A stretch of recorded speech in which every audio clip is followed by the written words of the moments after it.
So today we start this course MA 102 Engineering Mathematics second. Okay, and the first unit is all about the solution of linear algebraic equations and their related concepts, matrices, their Roy-Klein forms, normal forms, rank and all that. अब जब हम लोग बात करते हैं linear algebraic equation, आप लोगों ने लीनियर अलजेब्राइक इक्वेशन अब तक करी होंगी, ठीक है ना? क्योंकि हमारे यहाँ सिलेबस में मेरे ख्याल से कक्षा 7 या 8 से स्टार्ट हो जाता है, 6 और 7 से स्टार्ट हो जाता है। लीनियर अलजेब्राइक इक्वेशन बनती कैसे है? एक दो कोई एग्जांपल बताएगा? x plus y is equal to हाँ, x plus y is equal to 2.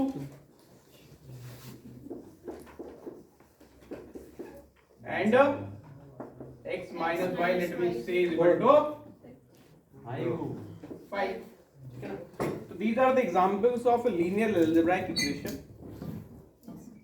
X and y are the variables for these equations.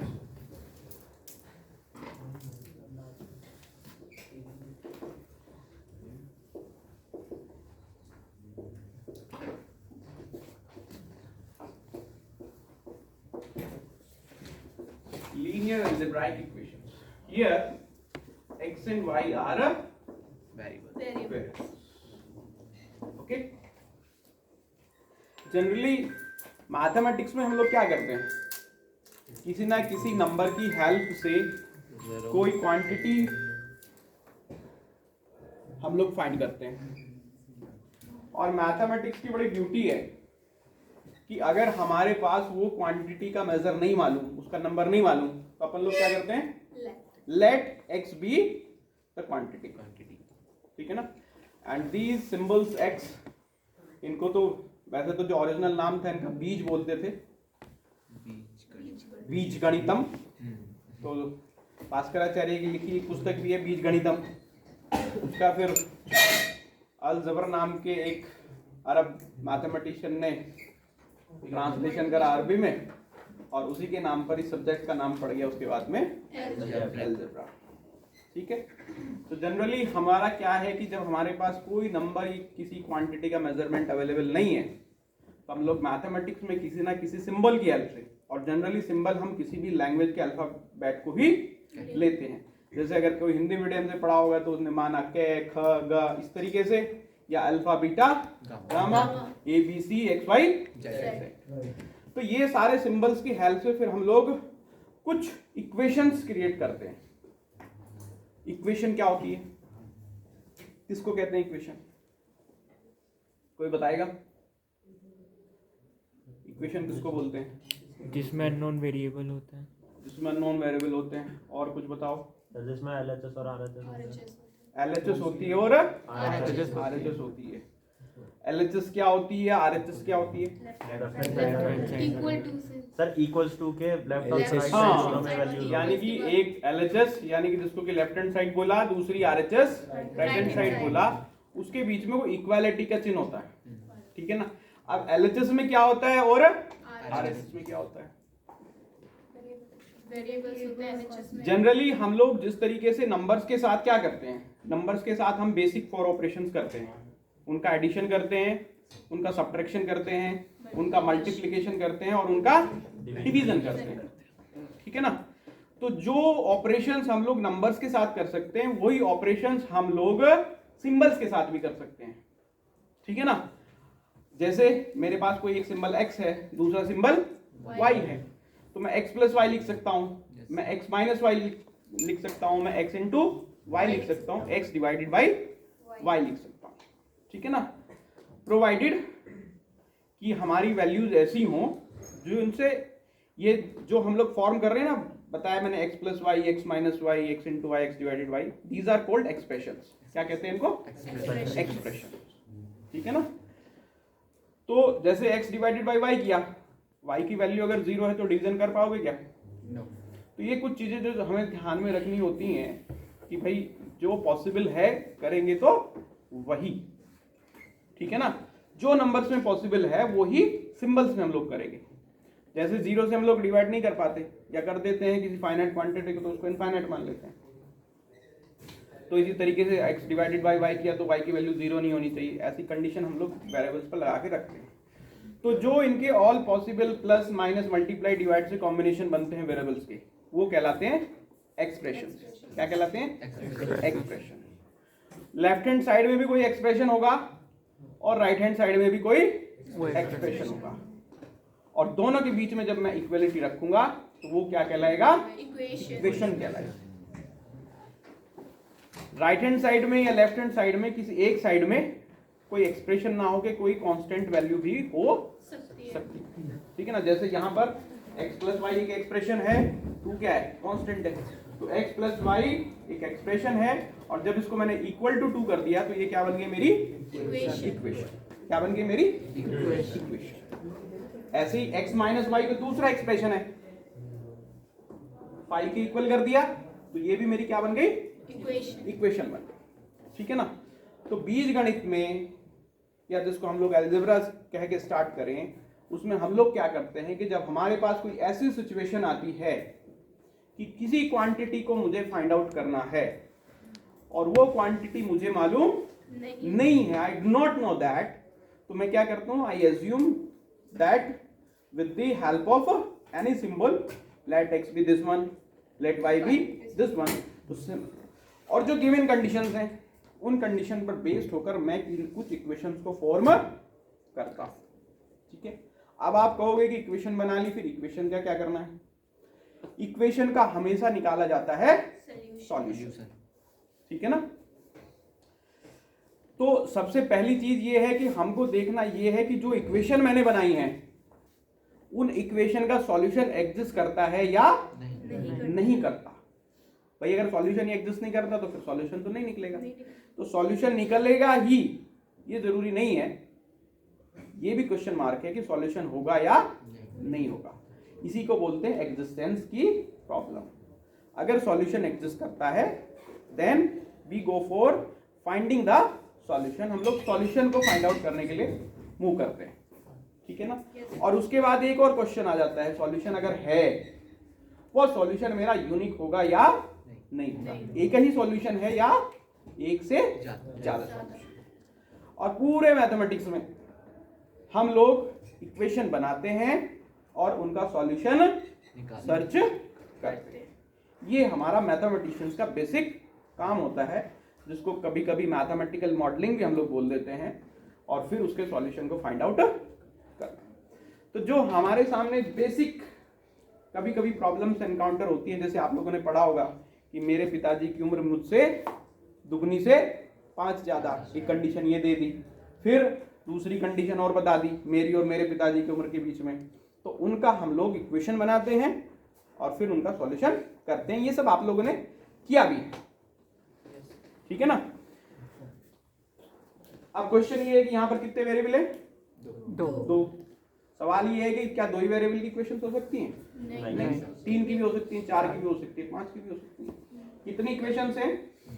2। जो कितनी इक्वेशंस हो सकती हैं? जरूरी नहीं है कि 2 ही होंगी, 1 भी हो सकती है, 2 भी हो सकती है, 3 भी हो सकती है, 4 भी हो सकती है। तो number of variables can be anything and number of equations can be any order.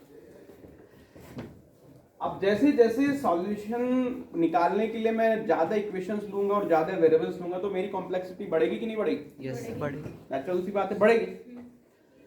तो यही जब मेरी कॉम्प्लेक्सिटी बढ़ती है तो कॉम्प्लेक्सिटी को सिंपलिसिटी की ओर ले जाने को क्या बोलते हैं?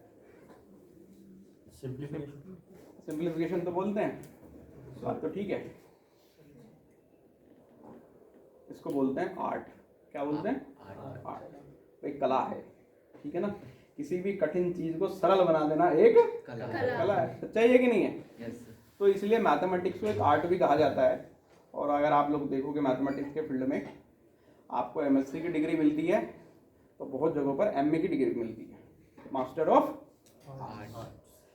तो ये जो आर्ट है लीनियर अलजेब्राइक इक्वेशन को सॉल्व करने के लिए, उसी आर्ट का एक जनरेशन है मैट्रिक्स और दूसरा है डिटरमिनेंट।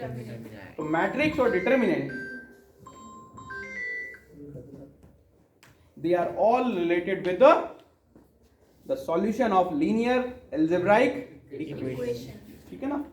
तो लीनियर में इसलिए कह रहा हूं कि वेरिएबल की पावर अगर 1 होती है तो उसको हम लोग लीनियर बोलते हैं, ठीक है ना? और ठीक इसी तरीके से आगे इक्वेशंस बनेंगी आपकी। यहाँ तो अलजेब्राइक इक्वेशंस हैं, आप डेरिवेटिव्स जानते हो, अगर डेरिवेटिव्स अकर कर जाएंगे इक्वेशन के बीच में तो वो डिफरेंशियल इक्वेशन बन जाएगी। मेरे ख्याल से शायद नेक्स्ट जो कोर्स आने वाला है नेक्स्ट ईयर में उसमें शायद डिफरेंशियल इक्वेशन सिलेबस का पार्ट है। तो मैथमेटिक्स में इक्वेशन बनती रहेंगी और उनका सॉल्यूशन हम लोग को निकालना है। तो इन्हीं का सॉल्यूशन निकालने के लिए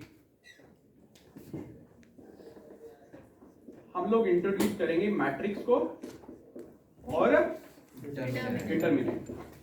आप लोगों ने मैट्रिक्स भी पढ़ा होगा और डिटरमिनेंट भी पढ़ा होगा, दोनों पढ़े कि नहीं पढ़े? जब पढ़ा होगा तो लगता पता नहीं यार कैसे कहाँ से इतनी ऐसी कॉन्सेप्ट लाके रख दी है ना।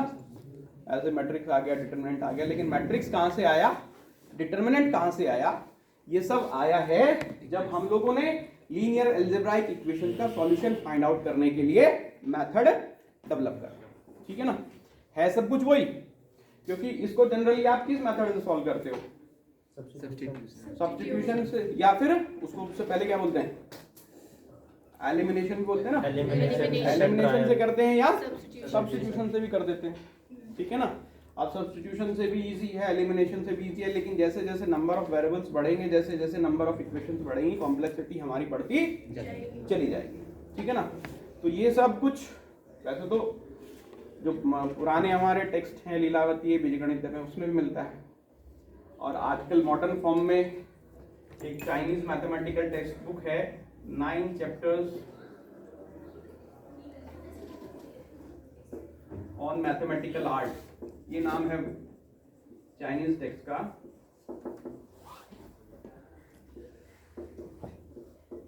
उसके 8वें चैप्टर में ये सारी प्रॉब्लम्स आपको मिलती हैं, और इसका नाम भी आप लोगों ने सुना होगा। जब एलिमिनेशन की बात करते हैं तो उसको क्या बोलते थे मेथड को? Gauss elimination method. सुना है कि नहीं सुना है? Gauss elimination method.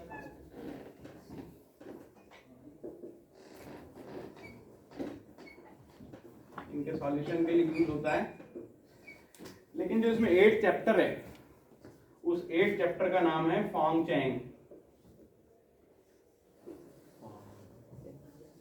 तो इसलिए इस मेथड को फॉन्ग चैंग शाई मेथड भी बोलते हैं,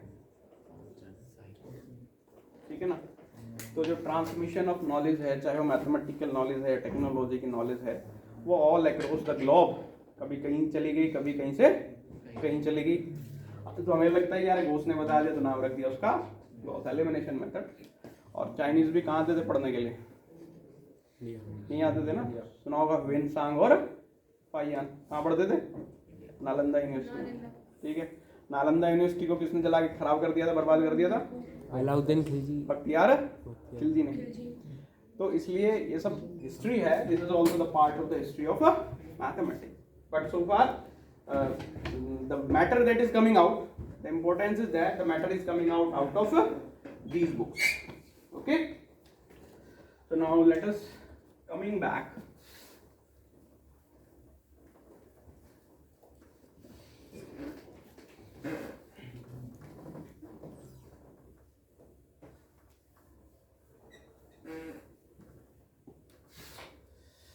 to the topic of matrix and determinant.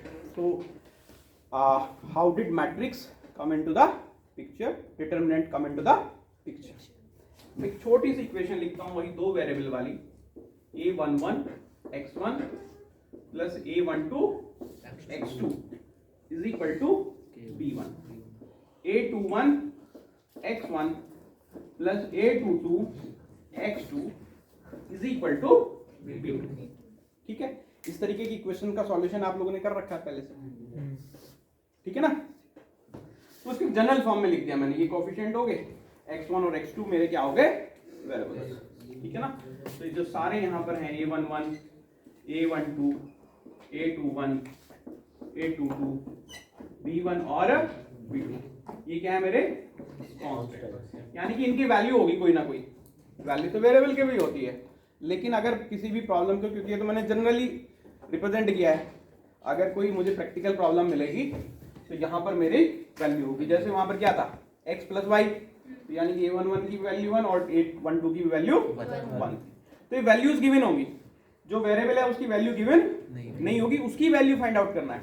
Variable की वैल्यू फाइंड आउट करना ही प्रॉब्लम का सॉल्यूशन कहलाता है, ठीक है ना। तो यहां पर मेरा x1 और x2 क्या है, वेरिएबल, ठीक है। तो अब ये मैंने क्या लिखा है ना बोर्ड पर कुछ, तो लिखने का एक तरीका है कि a11 x1 दोनों के मल्टीप्लाई है plus a12 x2 equal to b1, ऐसे ही दूसरी इक्वेशन मैंने लिखी है। तो ये क्या है, इक्वेशन लिखने का एक तरीका है। इसको थोड़ा सा डिफरेंटली लिख देते हैं, अगर हम एक स्क्वायर ब्रैकेट में a11 a21 x1 plus a12 a22 x2 is equal to b1 and b2। ये मैंने एक बड़ा सा एंगुलर ब्रैकेट लगाया, उसमें दो चीजें लिख दी, मतलब इसका भी वही है और इसका भी वही है। क्या हुआ यहाँ पर कि a11 x1 की मल्टीप्लाई, फिर a12 और x2 की मल्टीप्लाई, और किसके इक्वल आएगा, b1। तो इक्वेशन बन गई ना, a11 x1 plus a12 x2 equal to b1।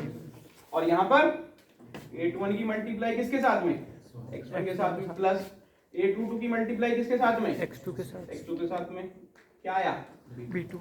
दूसरी इक्वेशन बन गई। तो एक लिखने का तरीका हो गया, basically it is an art. इसको या तो ऐसे लिख लो या फिर ऐसे, और इसको थोड़ा सिंप्लीफाई कर देते हैं। अब क्या करते हैं, x1 और x2 को एक साथ ले लेते हैं। कैसे,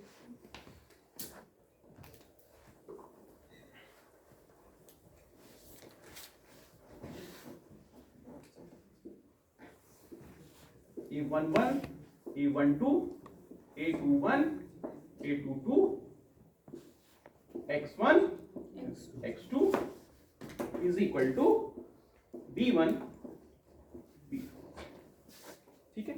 मतलब अभी भी वही है कि क्या करना, पहले a11 की किसके साथ मल्टीप्लाई करना, x1 के साथ, फिर a22 की किसके साथ मल्टीप्लाई करना, x1 के साथ, किसके इक्वल आएगा, b1 के साथ, फिर a21 की मल्टीप्लाई करना x1 के साथ, a22 की मल्टीप्लाई करना x2 के साथ, किसके इक्वल आएगा, b2, ठीक है ना। और ये जो मैंने अब कंस्ट्रक्ट किया है, जो टेबुलर फॉर्म में लिखा हुआ है, रेक्टेंगुलर फॉर्म में लिखा हुआ है, इसको हम लोगों ने नाम दिया उसके बाद में matrix. What is this, this is matrix.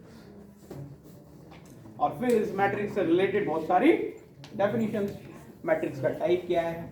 जब ये मैट्रिक्स बता दिया, इसको ये कह दिया कि भाई क्या है कि एक रेक्टेंगुलर एरे है जिसमें कोई नंबर प्लेस है या फिर ऑब्जेक्ट प्लेस है, उसका नाम क्या रख दिया, मैट्रिक्स। ये जो पहली है इसको क्या बोल दिया, रो 1, दूसरी रो 1 हो गई। ये दूसरी क्या, इसको क्या बोल दिया, रो 2। अब थोड़ा उल्टा कर लिया, ये तो हॉरिजॉन्टली गया मैं, अब मैं क्या करा, वर्टिकली आ गया। इसको क्या बोल दिया, कॉलम 1, और इसको क्या बोल दिया, column.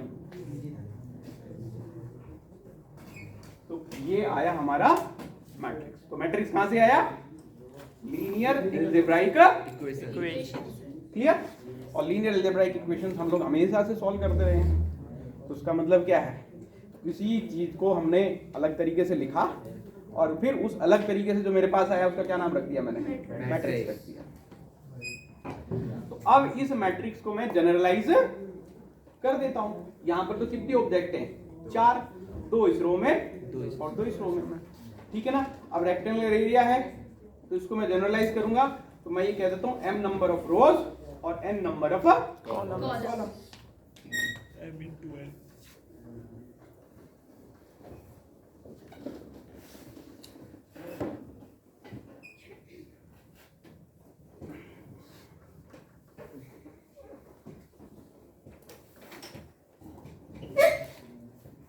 bold letter A, this is equal to A11, A12, A1N, A21, A22, A2n और AM1, AM2 और AMN.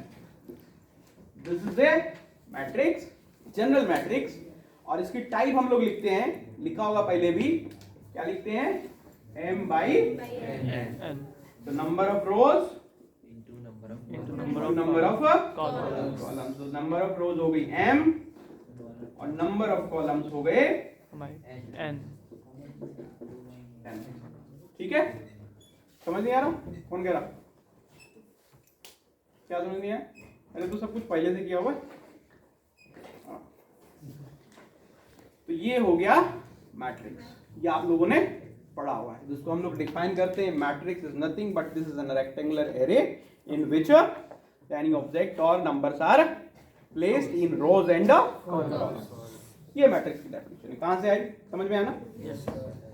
चलिए, अब इस मैट्रिसेस के अलग अलग काइंड होते हैं, आप देखा भी होगा आपने, एक बार फिर से हम लोग भी रिव्यू करेंगे। अपर ट्रायंगुलर होगा, लोअर ट्रायंगुलर होगा, इसके जो डायगोनल एलिमेंट्स हैं डायगोनल एलिमेंट्स कहलाएंगे। अगर उसको m is equal to n हो जाता है तो उसको क्या बोलते हैं? Square matrix. बोलते हैं। ठीक है ना? वो सब हम लोग लेंगे। पहले अब हम लोग जब जैसे मैट्रिक्स पर आए ऐसे ही आते हैं हम लोग determinant.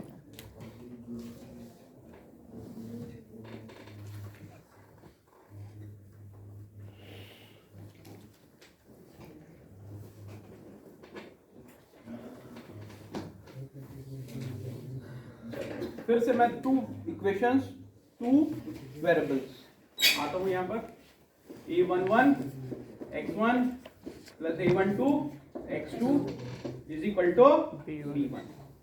a21 x1 plus a22 x2 is equal to. अगर एलिमिनेशन मेथड मुझे इसमें अप्लाई करना है तो कैसे करूंगा? क्या करता हूं मैं? एलिमिनेशन मेथड में क्या होता है? दोनों कर देते हैं। एक वेरिएबल को हम लोग एलिमिनेट कर लेते हैं। ठीक है ना?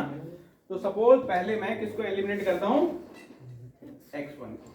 ठीक है, तो x1 को एलिमिनेट करने के लिए जो इक्वेशन 1 है, suppose this is equation 1, this is equation 2। Equation 1 में मैं किससे मल्टीप्लाई कर दूं? a21 से। और इक्वेशन 2 में किससे मल्टीप्लाई कर दूं? a11 से। और जो आएगा, ठीक है, हम दोनों के बीच में माइनस का डिफरेंस ले लूं, सब्ट्रैक्ट कर दूं। सपोज ये मैंने इसमें a21 से मल्टीप्लाई किया तो क्या हो गया? a11 into a21 x1 this is x1 plus a212 and a21 into x2. This is equal to b1 a21 and here it is now a11 a21 x1 plus a11 a22 into x2. This is equal to b2 a11 कर दो minus, this is minus, this is minus, this is minus, ये cancel हो गया। x2 common आया तो क्या बचा? a12 a21 minus a11 a22 x2 is equal to b1 a21 minus b2 a11। ठीक है, अब अगर ये लेफ्ट हैंड साइड में जो एक कोफिशिएंट है ये 0 के इक्वल नहीं है तो इससे अगर उसको डिवाइड करूंगा तो x2 की वैल्यू मिल जाएगी ना? ठीक है ना? सो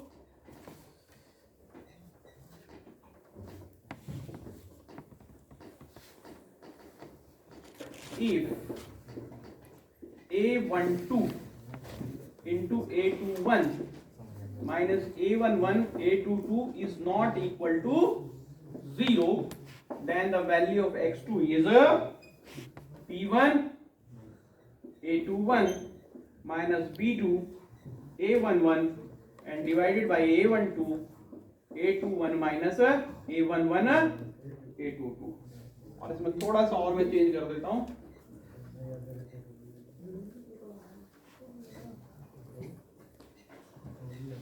किसके इक्वल आ गया?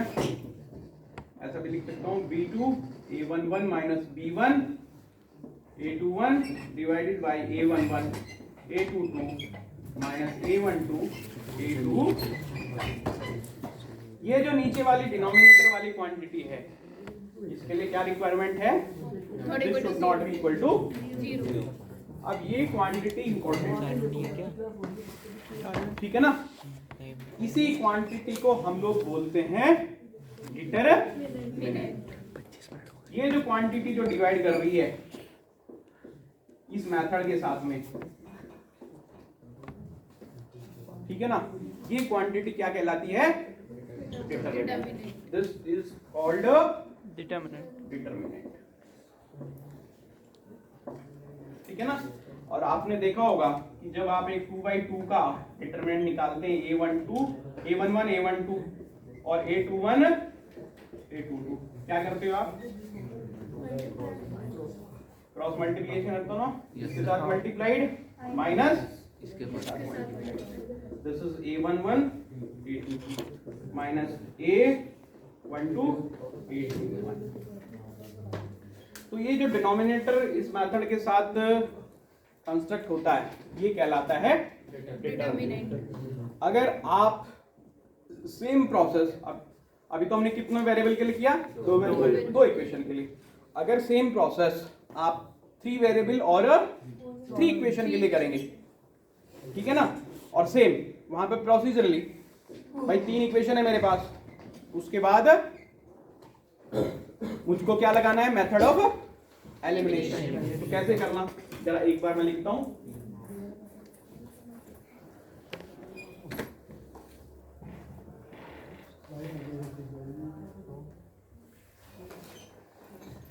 सपोज मैं 3 इक्वेशन लेता हूं, A11 x1 plus A12 x2 plus A13 x3 is equal to B1, A21 x1 plus A22 x2 plus A23 x3 is equal to B2 and A31 x1 plus A32 x2 plus A33 x3 is equal to B3।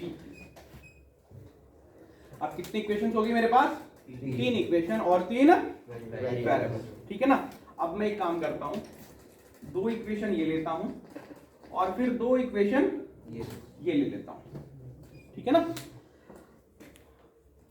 या ये दोनों भी ली जा सकती हैं, मेरे पास option available है, ये वाली इक्वेशन और ये वाली इक्वेशन, या फिर ये वाली इक्वेशन और ये वाली इक्वेशन। 2 इक्वेशन इनमें से मैं सिलेक्ट करता हूं और दोनों इक्वेशन में से सपोज मैं x1 को एलिमिनेट कर देता हूं। तो 2 इक्वेशन, दो कॉम्बिनेशन लिया ना मैंने। एलिमिनेशन किसका हुआ? x1 का। तो 2 कॉम्बिनेशन लेने पे अब 2 इक्वेशन बचेंगी और उसमें कितने वेरिएबल बच जाएंगे?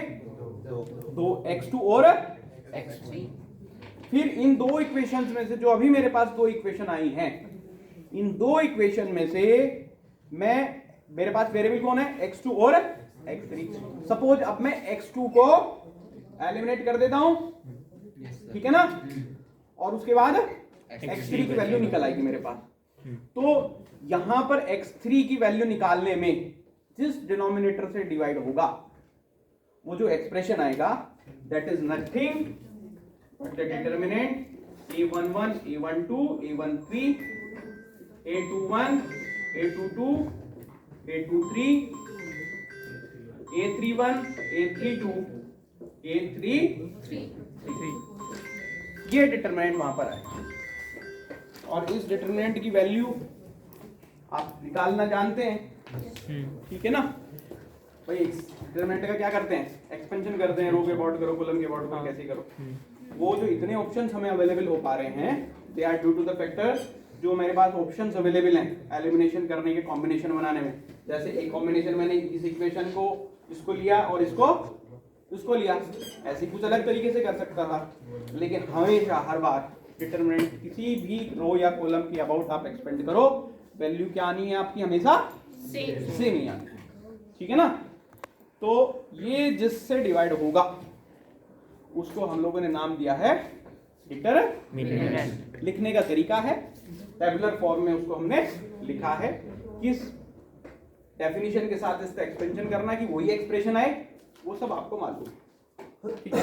और इसको क्रेमर्स रूल भी बोलते हैं ना, पढ़ा होगा क्रेमर्स रूल जब डिटरमिनेंट पढ़े होंगे। और Cramer's rule for the solution of a linear algebraic equation. और हर एक सॉल्यूशन के लिए क्या चाहिए, इस डिटरमिनेंट की वैल्यू नॉन जीरो होनी चाहिए। अब तक कितना हम लोगों ने पढ़ा हुआ है, ठीक है ना। तो this is all about your matrices and the determinant. Okay, so we stop here.